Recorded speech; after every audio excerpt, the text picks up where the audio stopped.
Баршаңызға сәлем достар, сіздермен балалар. Бүгін мен сіздерге осындай фруктовый салатты жасау жолын көрсететін боламын.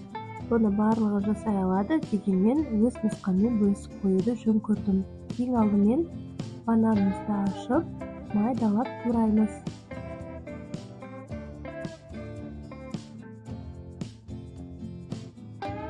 Бұл салат өте пайдалы. Бананның миға пайдасы өте зор. Менің қыздарым мүлдем банан жемейді, көп адам осыған таңғалады. Сол себептен осылай коктейль етіп, немесе салат етіп, жиі жасап беруге тырысамын. Ыдысымызға бананды саламыз.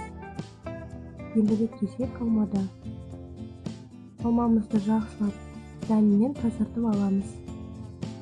Сыртын ашып қоссаңыздар болады. Мен қабығымен бірге турап қосамын. Ыдысымызға алмамызды саламыз.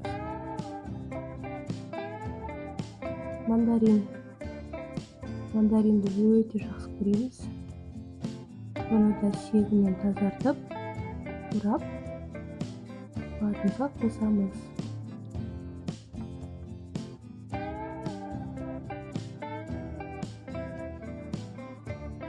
Ыдысымызға мандаринді саламыз.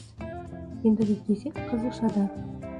Егер де қызылшаны жемейтін балалар болса, үккіштің майда көзінен өткізіп жіберуге болады. Бізде де қызылшаны қыздарым жемейді. Үйде де үккіштің көзінен өткізіп жасап беремін. Қызылшаның пайдасы өте көп. Осылай желініп кетсін деп жасап беремін. Үстіне йогурт немесе биос құйсаңыздар болады. Биоспен дәмі өте ерекше болады.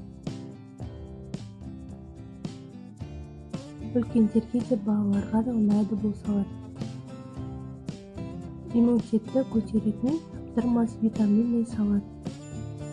Барлықтарыңызға ас болсын, сіздермен болған балалар, сау болыңыздар.